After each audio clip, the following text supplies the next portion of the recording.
కృష్ణ పరమాత్మ దగ్గరికి మీరు వచ్చినప్పుడు ఇవాళ అంటున్నాడు ఆయన, మీరు అందరూ చాలా కష్టపడి వచ్చారు, మంచులో తడిచి నడిచి నా దగ్గరికి వచ్చారు, నాకు బాధపడ్డారు అంతా అంటే వాళ్ళు అంటున్నారు, మాకేం బాధలేదయ్యా, ఎందుకంటే నీ యొక్క గుణానుభవాన్ని, నీ యొక్క అవతారాల యొక్క వైభవాన్ని పాడుకుంటూ కీర్తించుకుంటూ వస్తున్నాము, అందుకే మాకు శ్రమే తెలియలేదు.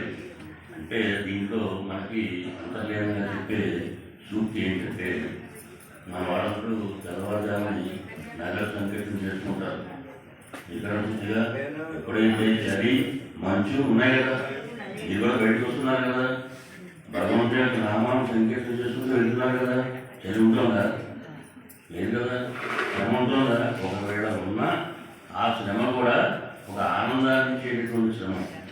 ఇక్కడ మీరు అదే చెప్తున్నాం, నాకు ఏమాత్రం శ్రమలేదయ్యా, మీ యొక్క నామ సంకీర్తన వల్ల, మీ యొక్క వైభవం వల్ల మేము ఏమాత్రం శ్రమ పడకుండానే వస్తున్నాం. సరే, మీరైతే ఏదో కావాలన్నారు కదా, సరైన సాధన కావాలన్నారు కదా, అంటే అది ఇక్కడ ముఖ్యం కాదయ్యా, నువ్వే మాకు కావాలి అంటున్నారు.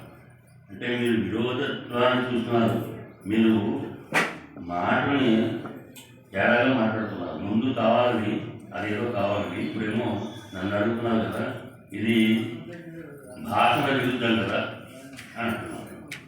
అంటే ఏమాత్రం కాదయ్యా, మా అర్థం చేసుకోవడానికి పడై అడగడం, నువ్వు ఇస్తానడం జరిగింది కదా, మళ్ళీ ఇంసారి అడగడం ఏంటంటే అంటూ ఆయన వైభవాన్ని చెప్తున్నారు. ఒరిత్తి మగనాపిరందు ఓరినవి ఒరిత్తి మగనాయి ఒరిత్తురుడిన కరికిరాయి క్రాంతింగు జంగ కరుత్తై పిడపిత్తు కజ్జం నిలయத்தில் நெருப்பென்ன நின்ன நெடுமாறே உன்னை அர்ப்பித்து வந்தோம் பறை கருதியாது இருக்க செல்வமும் சேவலும் யாம்பாய் வருத்தம் தீர்ந்து மகிழ்ந்து ఏదో ఎంబాయ్. మా అభిప్రాయం ఏంటంటే, ఎంబావాయ్ అంటే మా అభిప్రాయం, ఏమంటే మా బావాయ్, బావాయ్ మా అభిప్రాయం. భావం ఏంటంటే, రామావతారం, కృష్ణావతారం. రాముడు ఎలా నడుచుకోవాలో చెప్పి ఆయన నడిచి చూపించాడు. కృష్ణుడు ఎలా నడవకూడదు, రామో విగ్రహవాన్ ధర్మ అని. అంటే ధర్మమే రాముడు. కృష్ణ సనాతన ధర్మ, కృష్ణ ధర్మ సనాతన అంటే సనాతనం అంటే సమయ స్ఫూర్తి, ఎలా నడుచుకోవాలో చెప్పండి. అలా చేయకపోతే ఈ కలియుగంలో వచ్చే ఆపద నుంచి తట్టుకోవడం చాలా కష్టమని. అందరూ రాముడిలో ఉంటే ఎట్లా అండి? రాముడు ఏమైంది?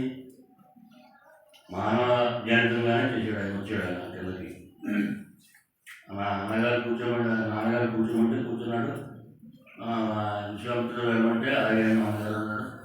తర్వాత వచ్చిన తర్వాత పెళ్లి చేసుకోమన్నాడు, పట్టాభిషేకం చేస్తానంటే అలాగే అన్నాడు. లేదయా నాకు ఇవ్వమంటే వెళ్ళిపోయాడు. ఎదురు చెప్పాడా అంటే కృష్ణ పరమాత్మ అట్లాగా. ఈయన 12 సంవత్సరాలు వచ్చిన తర్వాత రాముడు విద్యలన్నీ నేర్చుకుని సంహారం మొదలు పెడితే, ఈయన పుట్టిన తర్వాత నుంచి, అసలు పుట్టిన 7 రోజుల నుంచే ఈయన దమనకాండ మొదలుపెట్టినట్లు లెక్క.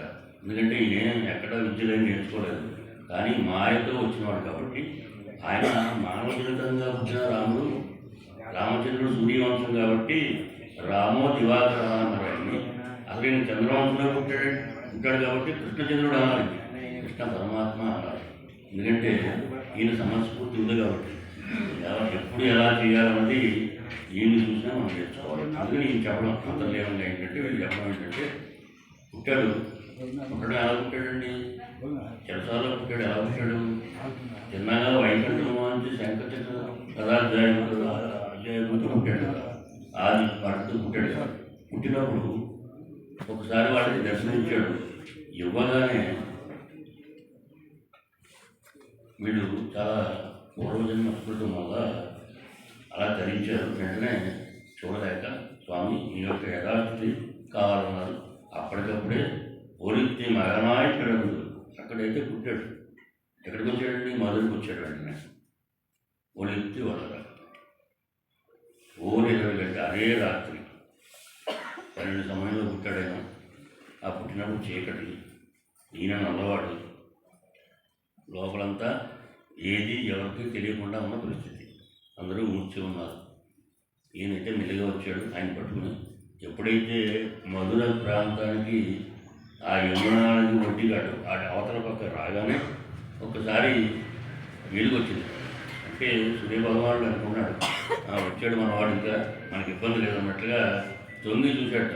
చూస్తే అమ్మ మళ్ళీ ఎప్పుడైతే ఆయన బయటకు వచ్చాడో అయితే మళ్ళీ మొత్తం అన్ని పుష్పాలను వికసించడం చేయడం మొదలుపెడతాయి కాబట్టి ఒకసారి నడుచుకుని మళ్ళీ ఒకసారి చూసి వెళ్ళిపోయాడు. కానీ యమున మట్టికి అలా అవ్వలేదు. ఒకసారి పొంగింది.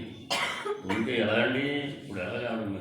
దాటి వెళ్ళాలి, మధురకు వెళ్ళాలి కదా, వెళ్ళి మధుర నుంచి రావాలి కదా, వేపల్లికి రావాలి కదా. మధురకు దాటాడు. రాగానే ఏదో దారి ఇచ్చింది, చిన్న చినుకులు పడుతున్నాయి. అంటే వానదేవుడు కూడా చాలా సంతోషించినట్లు లెక్క. మరి వర్షం పడితే ఎట్లా అండి? చిన్న పిల్లవాడు కదా, తెలిసిపోతాడు కదా. అంటే అప్పుడు ఆదిశేషుడు ఇలాగే ఉన్నాడు కదా, ఆయనకి గొడుగ్గా ఉన్నవాడు, కూడా ఇస్తా ఉన్నట్లుగా వచ్చాడు. ఆయన కూడా వచ్చాడు. మెల్లిగా ఇక్కడ చేరాడు. యశోద పక్కలో పడుకోబెట్టారు. ఇక్కడ మా ఆయన తీసుకెళ్ళారు. వెళ్ళింది. సరే, ఇవన్నీ ఎందుకంటే ఈ యొక్క వైభవం ఎట్లా అంటే,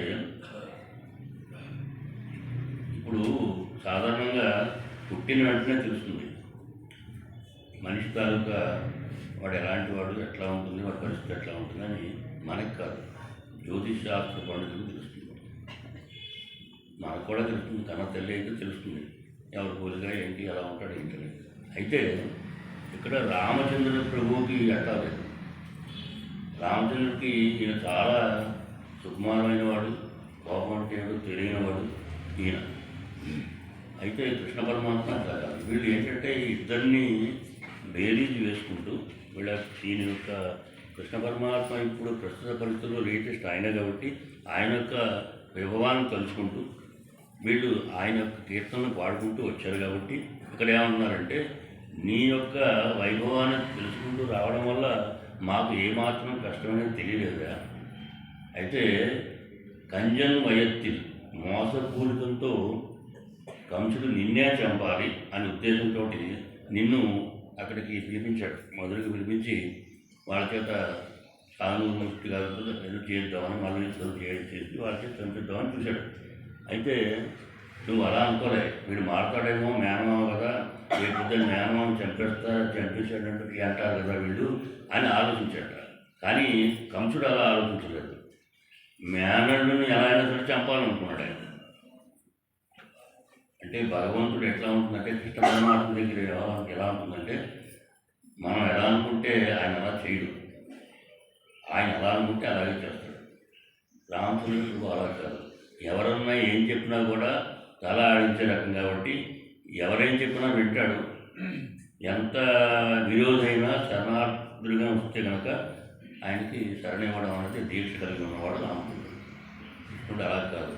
ఎలా అయినా సరే ఇతని మీద ఏమన్నా ఉంటే, భక్తుల్ని ఏమన్నా వాడు హింసిస్తే తప్పనిసరిగా వాడిని మట్టు పెట్టే పరిస్థితి ఏంటి.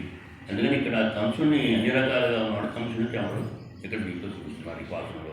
కంజన్ వయత్తి నెడుమాలే అంటే గొప్ప ఆశ్రిత వ్యామోహ. నువ్వు అలాంటి వాడివి కాబట్టి మాకు కంసుని చంపక్కర్లే, గోవర్ధనగిరిని ఎత్తక్కర్లే, ఆ కాళిందులో వాడిని ఏం చేయక్కర్లే. మాకు ఇవ్వాల్సింది ఏంటి? పరైన సాధనం, అదేనా వ్రతం కోసం అడుగుతున్నాం మేము అని ఈ పాసంలో చెప్తున్నారు. అందుకని ఈ వ్రతం మొదలు పెట్టాలంటే ఆ పరైన సాధనం కావాలి. కాబట్టి పరైతో పాటుగా ఇంకా ఏమో కోరతారు రేపు. ఇవన్నీ ఏమేమి కోరతారు అన్నది వీళ్ళు చాలా తెలివైన వాళ్ళు.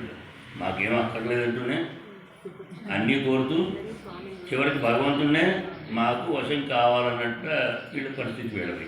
కానీ మనం అనుకుంటాం వీళ్ళంటే చాలా, వీళ్ళు అంటారు కదా, ఒన్నం అడిగాదు మాకు అసలు ఏమీ తెలియదు అని మొదలుపెట్టారు. మొత్తం అన్నీ వాళ్ళే తీసుకునేలా పరిస్థితి. రేపు పాసంలో మనకి చాలా వైభవంగా ఉంటుంది. రేపు మనం సేవించుకున్నాం.